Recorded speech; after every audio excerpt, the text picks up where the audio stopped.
That, my friends, that you just saw a little bit of is the Shelburne Fire Tower. I'll leave it at that and tell you no further as to where I am. I will tell you, though, who I am, and I am Daniel Aaron, and it is icy cold here in Shelburne, and I wonder if fire towers are something that you have where you live. I know them from New England, and I'm at a peak here in Shelburne. I'm at a peak, and this spot. Let me see if I get you a little more light. This spot is obviously for scouting the entire area for fires, danger.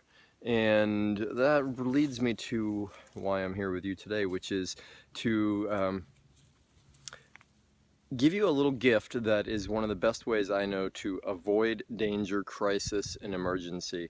And it could be called opening, it could be called priming, it could be called front loading. It's the priming of our system, like you might prime a pump by putting a little bit, or I'll give you the example for me these days, priming the fire by lighting something and having a little paper, creating an updraft up the flue or the chimney so that draws the air up there, draws the heat up there, and it makes the fire easy to start. Now, what does that have to do with us? And what does that have to do with emergency? And I'll tell you, it is the concept, and some people have been asking me for, what do I do every day? What are my morning rituals? And I have a few of them. And I'll tell you more about that specifically another time, because that's a longer conversation. This one, though, is around something that you probably want to incorporate in your rituals, morning and maybe evening, and that is setting yourself up for what you want to experience.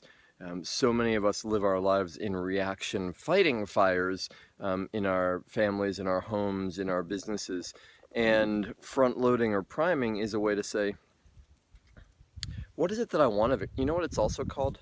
Planning, which is one of the yuckiest words for a lot of people, and it was for me for a long time. Planning is saying, what is it that I want to create? What's my day look like? What's my life look like? What's my legacy look like? What does my family look? What do I want it? And this is part of what I love about it, is it's about me. It's about you. What do you want your life to look like? And a little science for you on it is what we're actually doing by visioning or imagining is activating the reticular activating system. It's a part of our neurobiology, say, that it's the concept of when you say, you know what, I really want to get a new red car, a convertible Volkswagen Beetle. And I really have that idea, and maybe you put it on your vision board. And then, you know what, as soon as you start driving around, you start seeing more and more of them because you have activated your reticulator activating system, you've engaged it, and then you start seeing what you want. And that's the way it works with priming. A little study done at Yale University, super cool, is what they did is had participants, or staff in this case, this part of it, take a glass of ice water and hand it to people and say, would you hold this for a minute? And picked it back up, and they got the cold on their hands, and then a few moments later had them do a little testing by meeting people, and across the board, the people that they met after that they would describe as cold, frigid, not very friendly. Flip side of the study, handed people a cup of hot coffee and said, would you hold this for a minute, and just warm their hands up a little bit, and then repeated the same part of the rest of the study. And for y'all science geeks here, please pardon me for skipping over some of the, and by the way, geek is a very affectionate term, I consider myself one. I'm skipping over a little bit of the technicality of it to get to the point, because when people held the warmth and then met someone and described them, and in fact, now that I'm remembering, it was described a character in a story.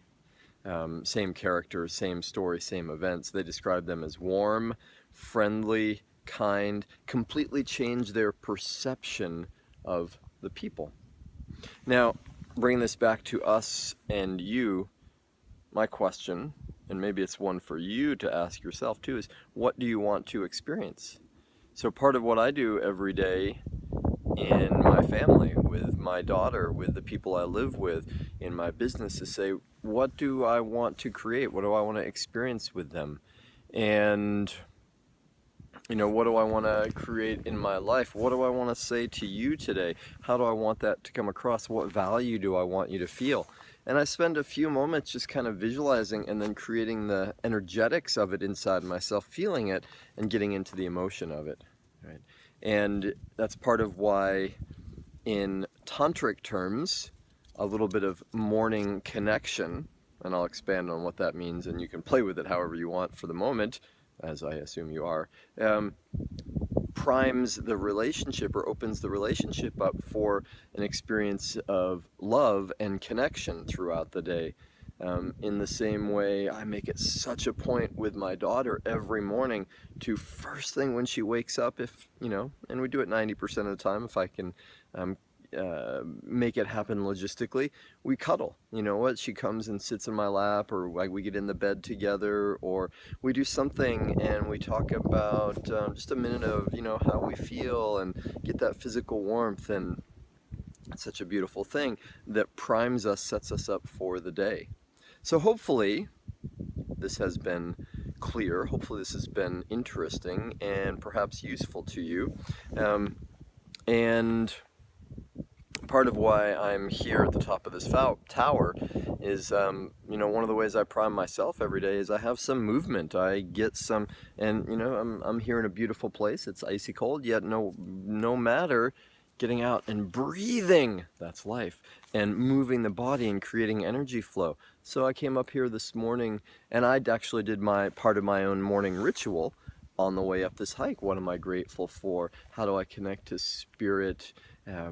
What is it that I want to create in my life today and 50 years from now, 200 years from now? And a big part of that is being someone who's developed myself enough that I have something valuable to share with you, so that I can serve you, I can serve the world, I can serve my family, and together we can create a new level of beauty on this amazing planet. And with that, I bid you adieu, my friends. I am Daniel Aaron. Thank you for tuning in. Thank you for being who you are. I'll see you soon.